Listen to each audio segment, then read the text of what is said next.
दीपक जगदाळे सरांनी माझी ओळख करून दिलेली आहे. खरं म्हणजे काल माझ्याकडं बायोडाटा द्या म्हणून त्यांनी सांगितल्यानंतर मी 5 मिनिटात तो लिहून पाठवला होता. त्याच्यामध्ये ॲडिशन सरांनी बऱ्यापैकी केलेला आहे.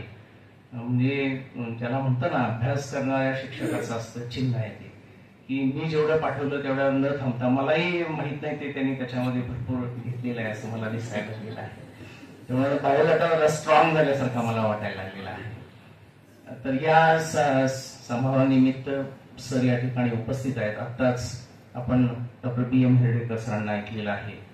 इतिहास तज्ञ पठाण सर या ठिकाणी आहेत. त्याच्यानंतर विश्वास सुतार सर आहेत. आपण सर्व JK पवार सर या ठिकाणी आहेत. कमळकर साहेब खास या ठिकाणी आलेले आहेत. खरं म्हणजे तुम्हा सगळ्या लोकांच्या मध्ये मला येण्याचा मार्ग, राजमार्ग कोणी जर दिला असेल तर त्या कमळकर सरांच्या आमच्या महाविद्यालयातील कार्यक्रमानं. अन्यथा तसं आम्ही तुम्हा लोकांच्या जवळ म्हणजे आम्ही एकदम उंच ना, महाविद्यालयात शिकवतो वगैरे, बरं, उंचीवर बसलेली असल्यामुळे आमच्या उंचीपर्यंत काय कोण यावं असं काय आमचं नसतंय. पण हे तुमच्या लोकांच्या त्याला आल्यानंतर आम्हाला वरच्या लोकांच्या त्याला नको वाटते, इतकं तुमच्या लोकांच्या विद्यालयात रमलेलो आहोत. तर त्याचा राजमार्ग सरांनी करून दिला. म्हणजे डॉक्टर सुनील कुमार लवटे सर यांच्यावर या सभागृहामध्ये सगळ्यात कोणाचा हक्क असेल तर तो प्रवीण चौगलेचा आहे. कारण मी त्यांचा अतिशय जुना मित्र आहे आणि सरांनी 15 वर्ष काम केलेलं आहे एकत्र. त्यावेळी 23-24 वर्षाचा मी प्राध्यापक म्हणून जॉईन झालो आणि जरा भांडखोर असल्यामुळं मला आवरण्याचं काम हे सातत्यानं सरांनी केलेलं आहे. अँग्री यंग मॅन असं करून मला शर्ट ओढायचे. मी स्टाफ रूम मध्ये जास्त जोरात जरा बोलायला लागलो की पाठीमुळे शर्ट ओढायचे, बसा अँग्री यंग मॅन, हळूहळू आयुष्य कळेल तुम्हाला, असं करून सावरणारे सर आहेत ते. त्यामुळं माझी एक वेगळ्या प्रकारची मैत्री आहे त्यांच्याबरोबर. माझे मित्र आहेत आणि माझ्या आयुष्यभर मार्गदर्शक आहेत, माझे हितचिंतक आहेत.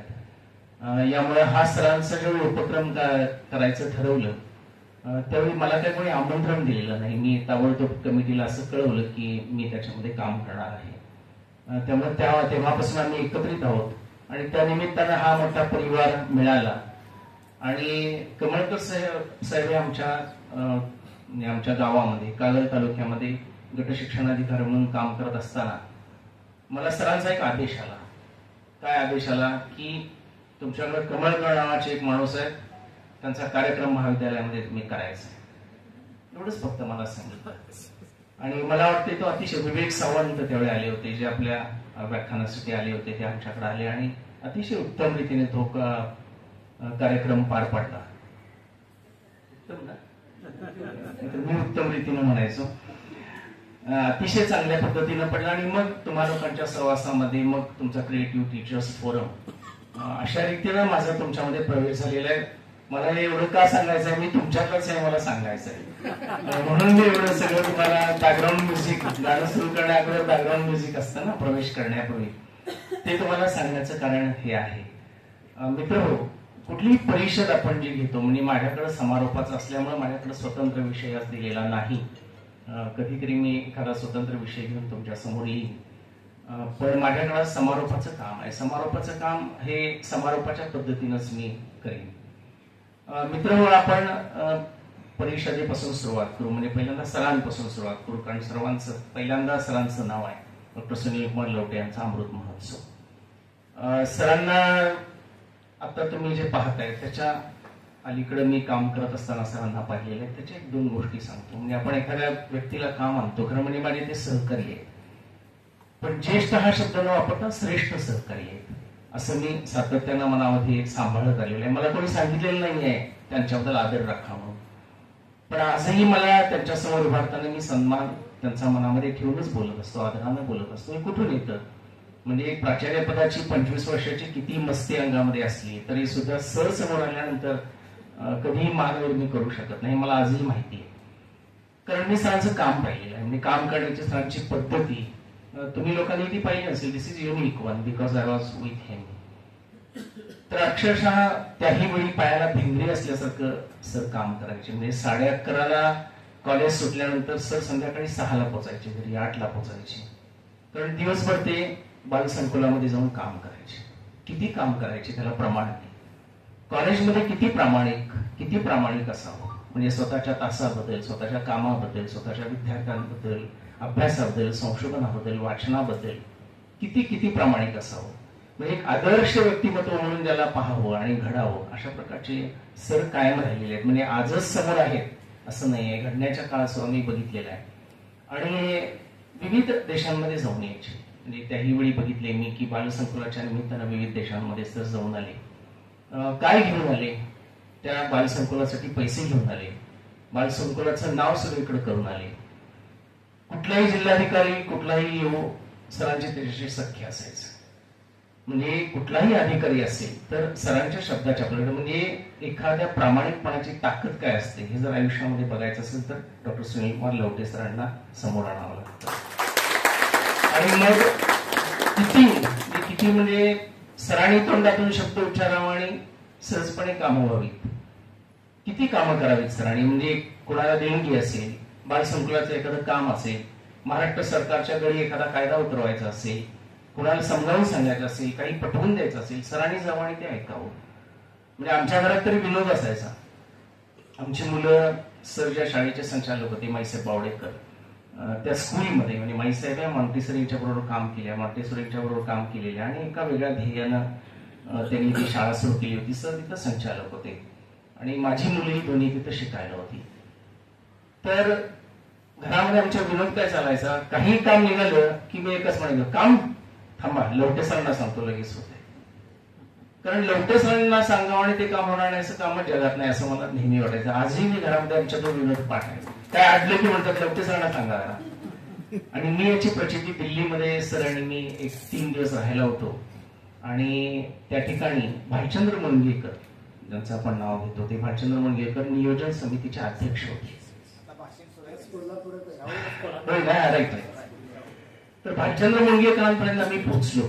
यू विल नॉट बिलीव्ह, दरवाज्यामध्ये मेधा पाटकर क्यू मध्ये होत्या, म्हणजे आत सोडत नव्हती. अशा अनेक मंत्री, केंद्रीय मंत्री भालचंद्र मुनगेकरांच्या दरवाज्यात होते.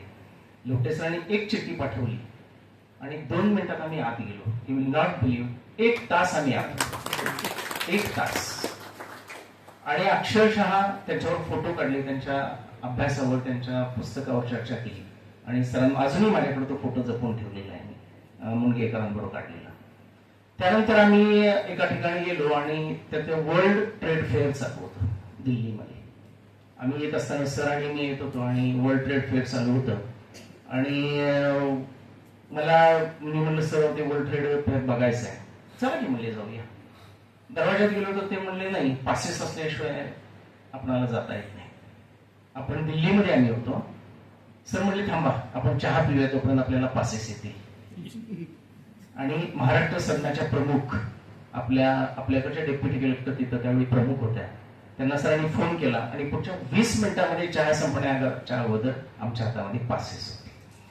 सो लवटे नावाचं एक प्रचंड मोठं रसायन आहे. आणि मग नंतरच्या काळामध्ये सरांचं म्हणजे कितीतरी आरोप लोकांनी केले. म्हणजे सर निश्चल उभे असतात, म्हणजे अतिशय खालच्या पातळीवर असणारी माणसं. म्हणजे आपण चित्र एक बघतो ना, डोंगर असतो असा आणि खाली बारकी बारकी माणसं दाखवतात त्या डोंगराकडे बघताना, तशी असणारी आणि खुची माणसं सरांना अनेक वेळा त्रास त्याचा झालेला आहे. पण सर निश्चलपणे उभे आहेत आणि आजही उभे आहेत आणि आपण त्यांच्या भोवती आहोत. आपलेच आहेत, आपण बरोबर आहेत, तेवढ्याच आदरानं, तेवढ्याच आपुलकीनं आपल्याबरोबर वावरतात. हे सरांचं मोठेपण आहे. आणि म्हणून आपण अमृत महोत्सवानिमित्त एकत्र येतो. कुणासाठी येतो आपण, असं कुणासाठी जात नाही. आपण एवढ्या मोठ्या माणसाचं अशा प्रकारचा उपक्रम करण्यासाठी आपल्याला संधी मिळावी हे आम्ही आमचं भाग्य मानतो. त्यानंतर दुसऱ्या टप्प्याकडे आपण वळू की परिषद आपण घेतो. परिषद का घेतो, एक विषय कुठला तरी देतो आणि आपण घेतो. आपण आज शिक्षणाबद्दल बोलत आहोत. मगाशी एका वक्त्याने सांगितले माझी पहिली 4 वर्ष सोडली तर राहिलेली वर्ष मी शिक्षणाशी निगडीत आहे. तसंच आपलं आहे. पण शिक्षक मंडळी पहिली 4-5 वर्ष सोडली, म्हणजे माझे आता 66 पकडलं तर 5 वर्ष सोडली तर 61 वर्ष शिक्षणामध्ये आहोतच आपण. त्याच्याही आधी शिक्षणामध्ये होतोच. मग 3 वक्ते आज आले. पहिले VN शिंदे आले, नंतर आपले सदानंद कदम साहेब आले आणि मग न्यूरोसर्जन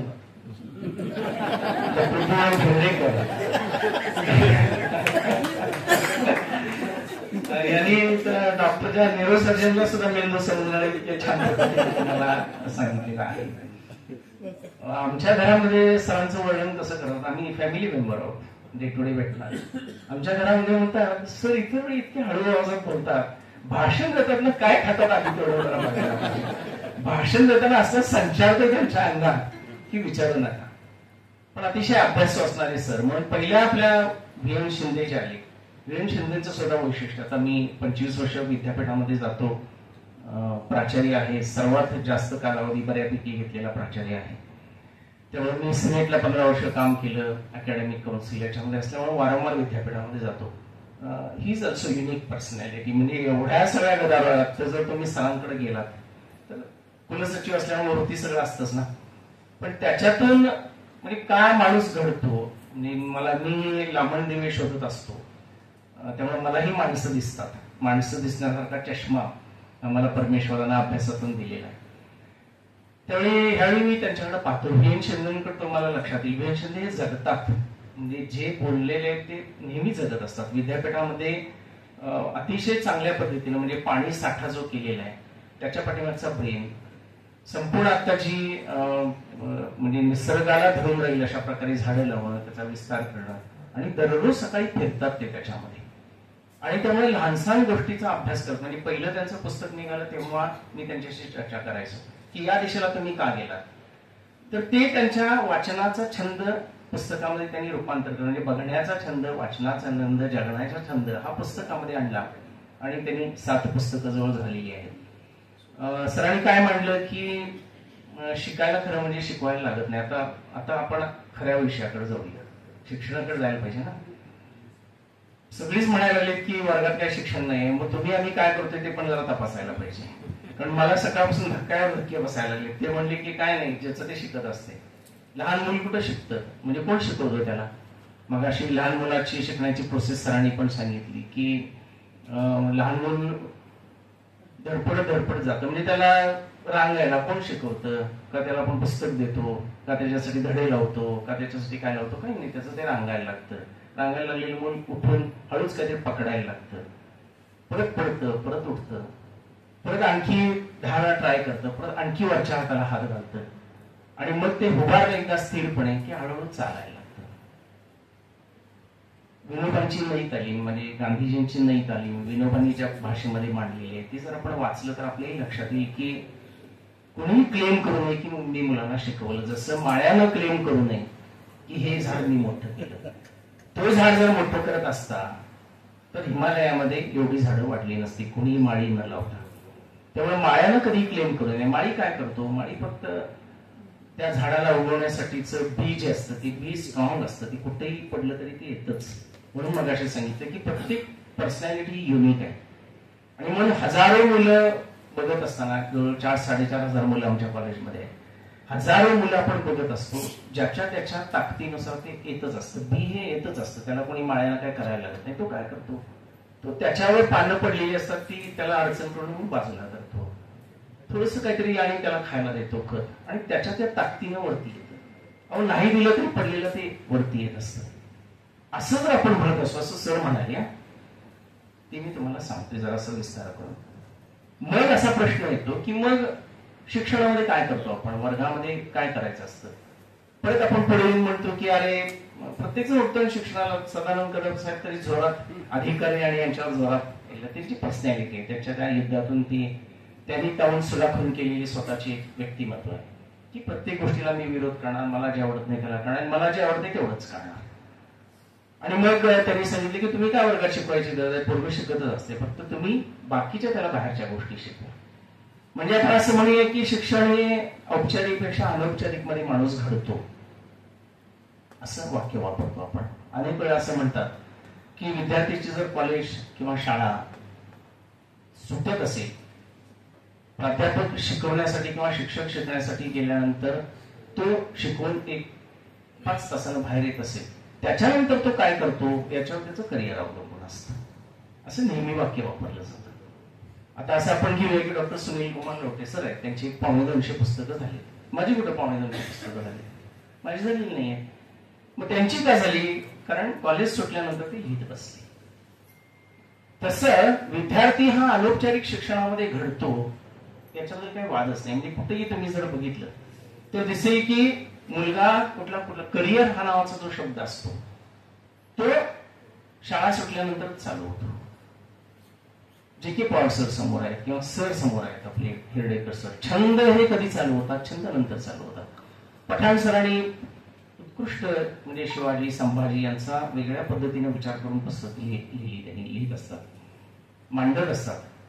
मग कुठं आलं हे, पुस्तकामध्ये होतं का, वर्गातल्या पुस्तकामध्ये नव्हतं, पाठ्यपुस्तकामध्ये नव्हतं, त्याच्या पुढे ते गेले. म्हणजे करिअर सुरू होतं ते त्याच्यानंतर. शिक्षक मंडळींना मी सांगू इच्छितो, आपल्याकडं म्हणजे लामणदिवे वाचत असताना मला विजय एक शिंगे भेटले, मी अजून कडेपर्यंत गेलेले नाही लामणदिवे वाचत. मग काय त्यांना सुचलं की अरे नाही, गणित सोडवतो मी, पण गणित सगळी एकत्र करून त्या पोराला शाळा करायचं तर त्याच्यासाठी काय ऍप काढावं. आणि मग ते सगळं त्याच्या किती कष्ट घेतले असतील, कॉम्प्युटर शिकणं, लॅपटॉप शिकणं, त्याच्यावरची गणित, विविध प्रकारची गणित शोधणं, आणि मग ते एक एवढंसे जे ऍप दिसते ते तयार होते. आज मी रमेश पानसेंबद्दल 1-2 दिवसापूर्वी वाचत होतो. रमेश पानसेंनी नई तालीम याच्यावरचं लिखाण करत असताना, म्हणजे महात्मा गांधींची नई तालीम शिक्षण पद्धती असं लिहित असताना 30,000 पानं वाचली. 30,000 पानं वाचली आणि मग 150-200 पानाचा तो ग्रंथ त्यांचा तयार झाला. म्हणजे नई तालीम मध्ये शिक्षण पद्धती आहे. मग आता आपण परत येऊ. आता आपण काय म्हणायला लागलो सारखं की अरे आता तरी आपण न्यू एज्युकेशन पॉलिसीच्या आपण थोडंसं आपण सकाळपासून चर्चेत आहोत. न्यू एज्युकेशन पॉलिसी समजायच्या आधी ती सगळ्यांच्या अंगावर येऊन पडलेली आहेत. म्हणून VM पाटील आमचे म्हणा किंवा VN शिंदे जे सारखे घाबरून म्हणत होते की भांडायला लागते, अजून आम्हाला सुद्धा कळालेली नाही आणि ज्यांनी न्यू एज्युकेशन पॉलिसी काढली त्यांनाही अजून कळालेली नाही.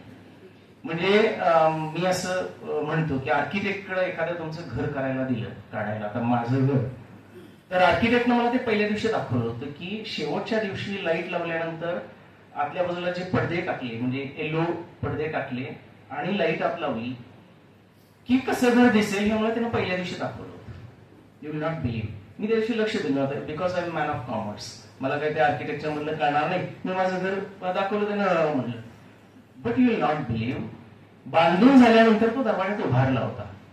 त्यावेळी पडदे टाकले होते, लाईट्स लावल्या होत्या आणि कॉम्प्युटरमध्ये त्यानं दाखवलं मला, सर हे बघा तुमचं घर. म्हणजे पहिल्या दिवशी त्याला माहित होतं शेवटच्या दिवशी घर कसं दिसणार. बरं आहे ना. म्हणजे न्यू एज्युकेशन पॉलिसी काढणाऱ्याला पहिल्या दिवशी काढताना माहित पाहिजे शेवटच्या दिवशी काय होणार, अजून कोणालाही माहिती नाही. मग काय होतंय शेवटी, कापड अमेरिकेतनं आणा, कापड सुती आणा, शर्ट माझ्या मापाचा. मला न्यू एज्युकेशन पॉलिसी जशी आवडते तेवढ्याच मी शर्ट घालणार करू, असं आता विद्यापीठात चालेल.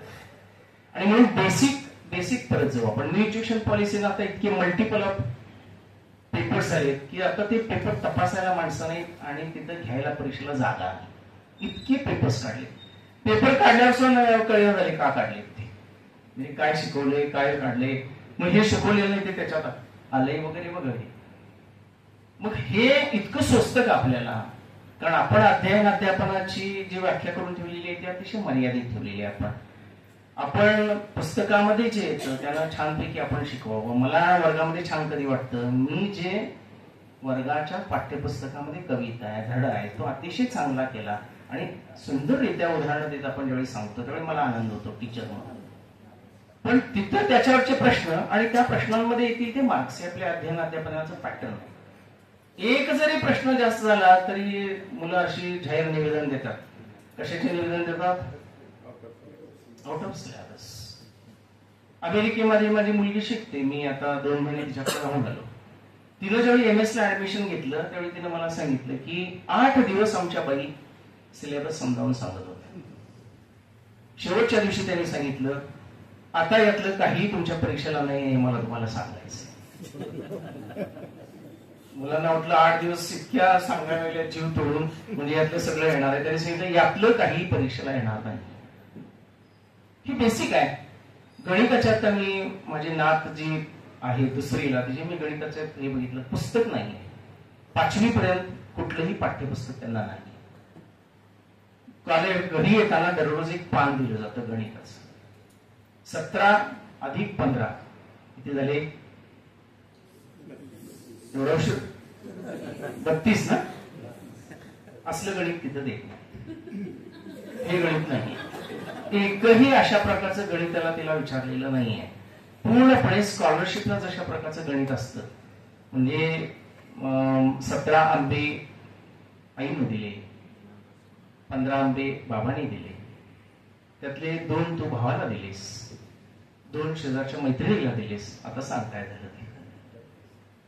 हे दुसरीला असणार. काय फरक आला की तुम्ही पाठ करताय ते पेपरामध्ये लिहितो. आता आपलं सगळं पद्धती, म्हणजे मी नावं ठेवत नाहीये, कारण सकाळपासून मग सगळीच जर नावं ठेवायला लागली तर तुम्ही आम्ही काय करतो, मी शाळा कशाला बांधल्यात म्हणायची वेळी.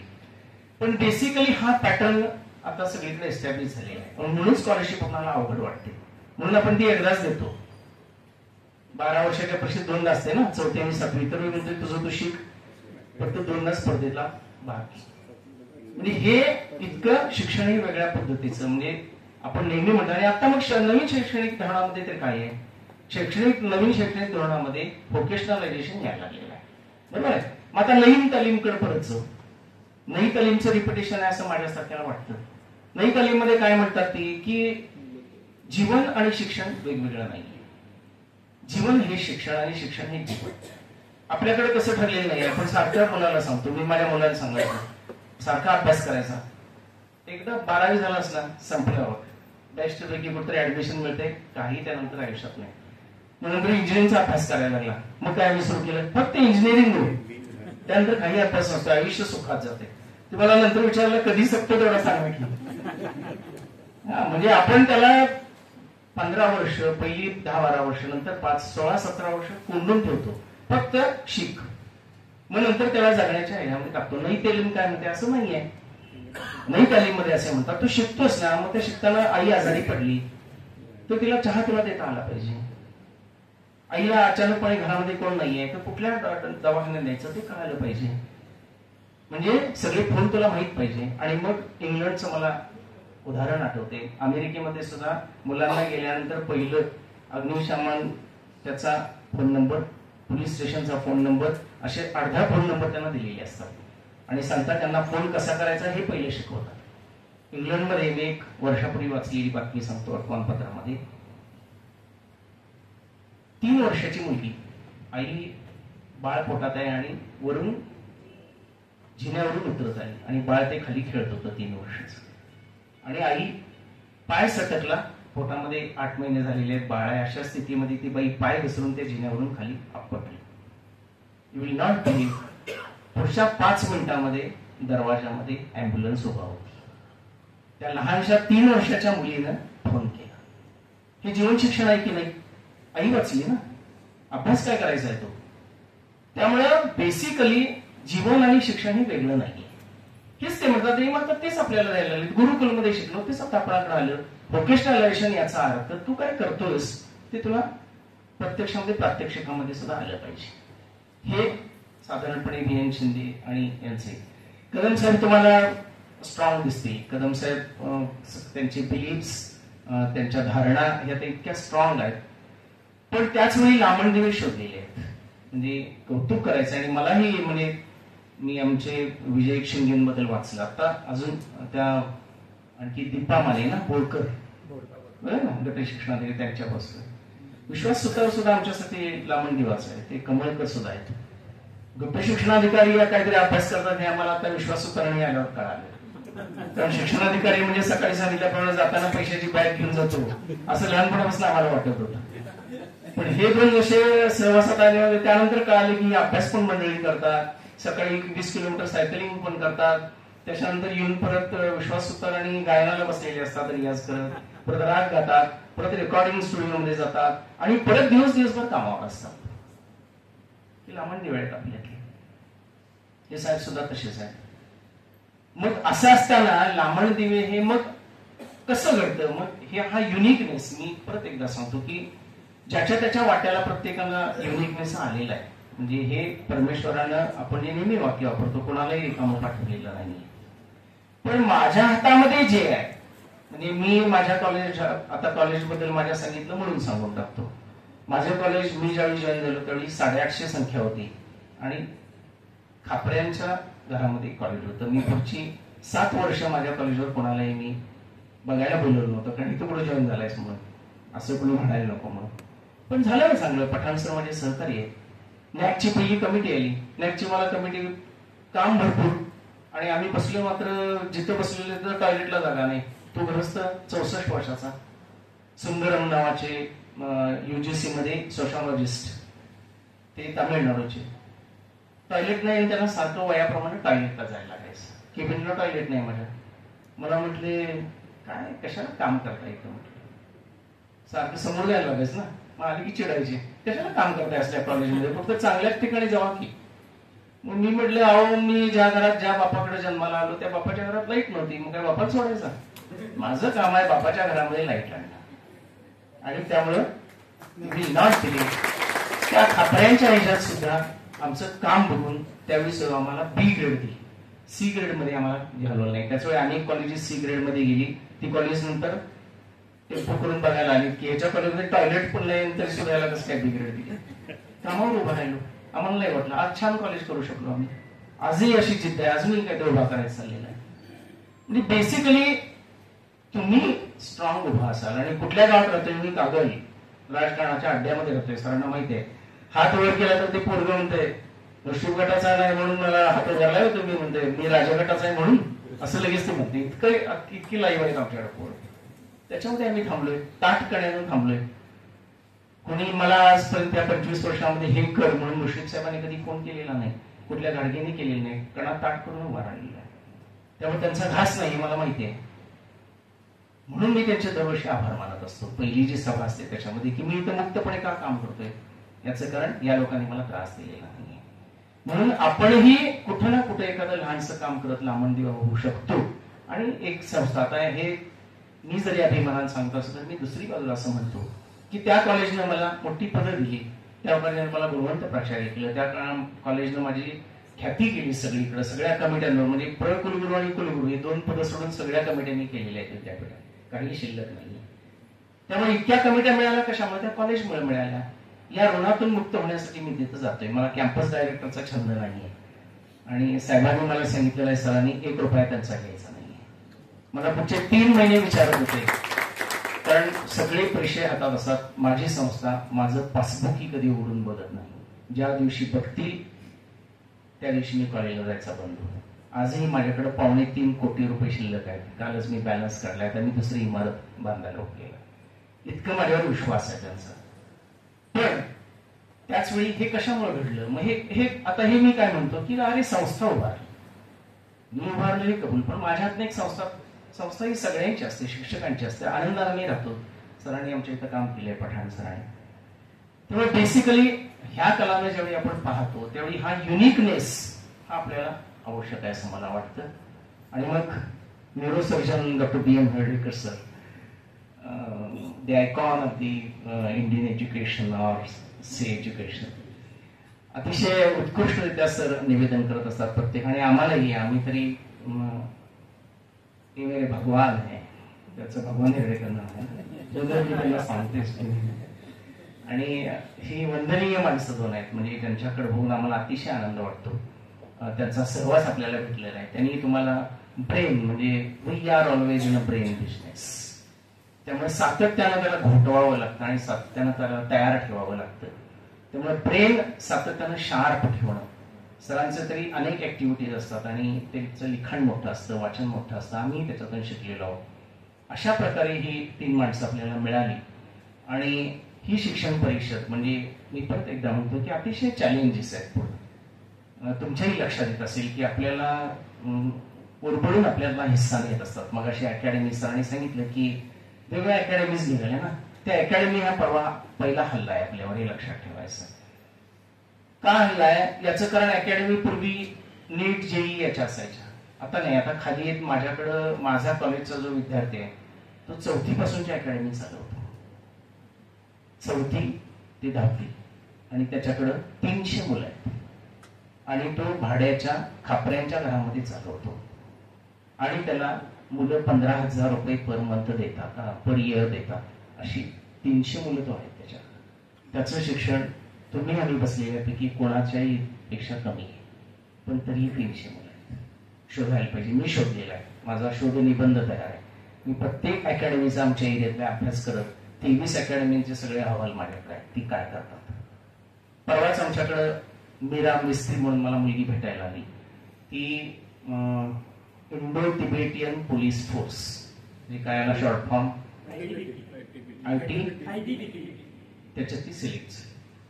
मी तिला म्हटलं पानभर लिहून काढा, तू कशी शिकलीस, का तिथे गेलीस. आता माझ्याकडे जर ती फक्त राहिली असती BA BCom तर झाली असती का, झाली नसती. म्हणजे मग मुलांच्या अनेक प्रश्नांचं उत्तर जर मला देता आलं नाही तर मी काय करायचं, मग मुलं निघून जाणार. मग आता मी स्वतः अकॅडमी काढायचं प्लॅन चालू केलेला आहे. पलीकडच्या बाजूला काढा. अकॅडमी म्हणजे काय हो, वर्गात शिकवणारा एक आणि ग्राउंडवर पळवणारा एक, अशी दोन माणसं घेऊन काढणार. आणि जी मुलं मला 1500 रुपये फी देत नाहीत ती 1 लाख देतात हो. त्यामुळे पोरांच्या पालकांना सांगितले, आता मी तुम्हाला गंडवणार, सगळी तुम्हाला गंडवतात, आता मी पण गंडवणार. असं करून मी अकॅडमी काढायच्या विचारामध्ये आहे. याच्यात परत काय दिसतं आपल्याला, म्हणजे हे तुमच्या माझ्यावर सुद्धा आहे. माझी सुद्धा मुलं गेलेली आहे, माझी सुद्धा मुलं जातात. आणि दुसरा हल्ला आलेला आहे म्हणजे कितीही, म्हणजे तुमचे जॉन डोई सरांचे आवडते शिक्षणाचे तज्ज्ञ, त्याच्यानंतर मग कुठं जाऊया, ग्रीक तत्ववेत्ता प्लेटो, ऑरिस्टॉटल, मग इंडियन याच्याकडे आलं तर रवींद्रनाथ टागोर, मग त्याच्यानंतर डॉक्टर सर्वपल्ली राधाकृष्णन, मग आणि निचार सांगत JP नाही, आपल्या गावातले नंतर JP नाईक, लीलाताई पाटील, हिरंब कुलकर्णी, पानसे मगाशी म्हणाले होते. आणखी एक शिक्षण तज्ञ समोर आहेत, लिलय म्हणून म्हणते मी काय बाकी म्हणत नाही, हे पण आहेत शिक्षण तज्ञ. तरी पण आपण अजून थांबलेलो नाहीये, अजून आपण खालीच जातोय. म्हणजे कुणालाही सामान्य माणसाला विचारलं तर तो म्हणणार नाही की शिक्षणाबद्दल मी समाधानी आहे. अन्यथा तुम्ही ज्या शाळेत शिकताय त्या शाळेत मुलांना पण घालत नाही, आपण दुसऱ्या शाळेमध्ये घालतो. हे सत्यचित्र असतं.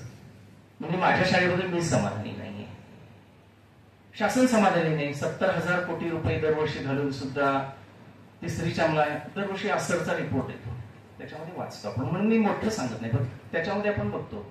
आणि हे सत्य कुठे बघायचं आहे तुम्हाला. आमच्या आता पेपर तपासायला तुम्ही आलात, म्हणजे तुमचीही तपासत असाल. आम्ही आता पेपर तपासताना बघतो ना, मी डोक्यावर हात लावून मग मी एकदा पेपर तपासत होतो. प्राचार्य पेपर तपासायला आल्यावर म्हणल्यानंतर सगळ्या सभागृहाचं लक्ष माझ्याकडं, प्राचार्य पण पेपर तपासायला आलाय.